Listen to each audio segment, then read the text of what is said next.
another one. How to break into a MANG company as SDET. You know what?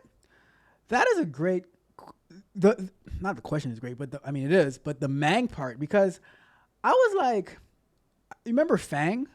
Facebook, Apple, Amazon, Netflix, Google.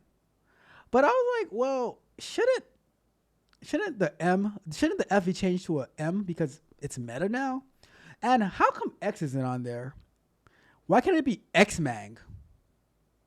Or XMANG, because there's two A's in there, right? I'm just saying.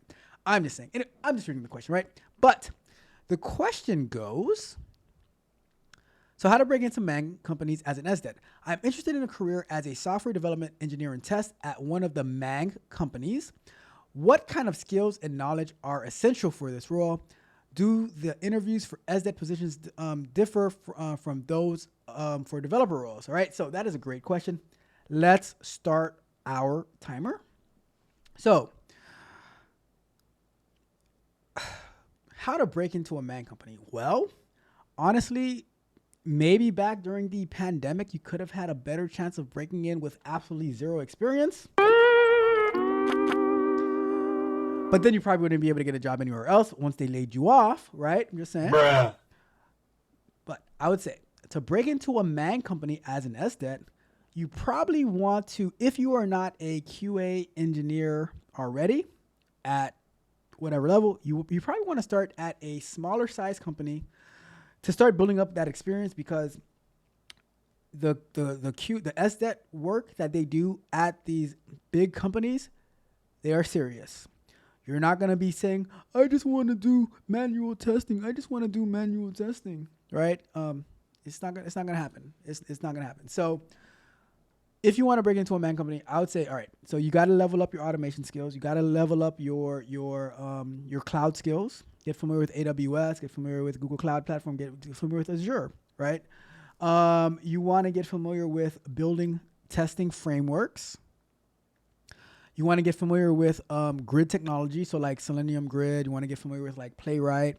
Those like you like, and it's not specifically with those particular tools, but you want to get familiar with the concepts, because for me, I can switch from Selenium in just about any language to Playwright in just about any language, to Cypress if I had to, if you're into that type of stuff, right? If you're into that type of stuff, Bruh.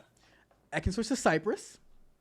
Not my favorite, but, and if like, I don't do C# programming, but if I had to, I would pick it up in about 3 hours maybe, and then I would say this as well, right? I would say this. I'm going to talk about this more on Thursday and probably on Monday's Candid Conversation, but I would learn front-end development, software development, because that is only going to make stronger your QA skills. Because while as an SDET, they'll ask you a lot of developer-related questions. Probably want to do what is that thing called leak code, because I heard they're pretty that's a pretty popular thing for those companies. But not only about the development skills, but it's also about the QA skills, about your quality skills. Because as a software developer engineer and test, then I would expect you to build frameworks, to be able to pass data, to optimize your code. It's a whole nother level. It's a whole nother ball game, right? And I don't think that just trying to go straight into a MANG company is going to, it's going to be hard. If you have that experience already, then go for it. But I would say start and work your way up, build up that resume, be the lead at a smaller company, so that you can pioneer different things. So that way, once you start applying for those MANG companies, like, oh damn, that resume is super impressive. All right, I want to talk to that guy or to that woman. And I want to interview them to see like, hey, maybe we can maybe like, and now you can say, oh, I've done this, I've done that, I've accomplished this, I have this framework. Build a framework, an open source framework, put it on GitHub and whatever. Build it in a couple of different languages, who knows? And now you have something to put on your resume to talk about. See, a lot of times people like to put these useless projects on their resume because, oh, I did a little bit of automation. I automated, the Amazon flow or Legos or whatever, which is stuff that I've done just to like create content. But if you were to say like, I've created a framework that is in Python, I've created a framework for a Node module that people can just import, because something that Netflix recently released, they released they called it Super Test, I think. No, was it Super Test? I forgot what was the name of that Netflix thing? Netflix testing framework. Was it Super Test? Safe Test. It was Safe Test. We tried it here. It was a disaster, but that's a whole nother story. But build something and put it out there in the public domain where other people can use it, and create a video showing how to use it, so that you can put that content out there, and that gives you more leverage.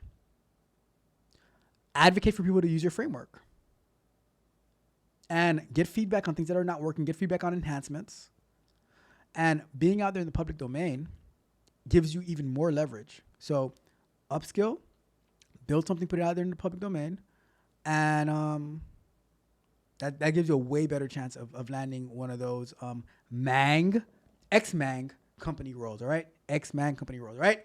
That is my thoughts on the matter. Hopefully that helps.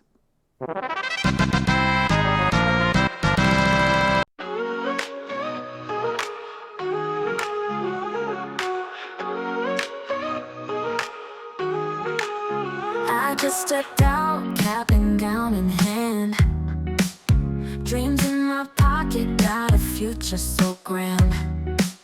Coding all night, learn the language right. Now I'm ready for the world, my future's so bright. Heart racing fast, I check my email twice.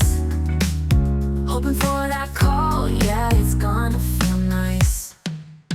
I'm on my way to the top, can nobody stop me. Dreaming big, working hard, just wait and see. Entry level today, but I'm reaching for more. Here I come, world, I'm ready to soar.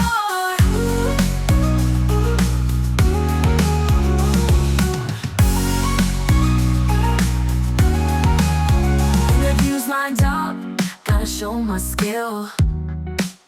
Confidence on high, yeah, I'm ready for the thrill. Got my resume tight and my passion on display.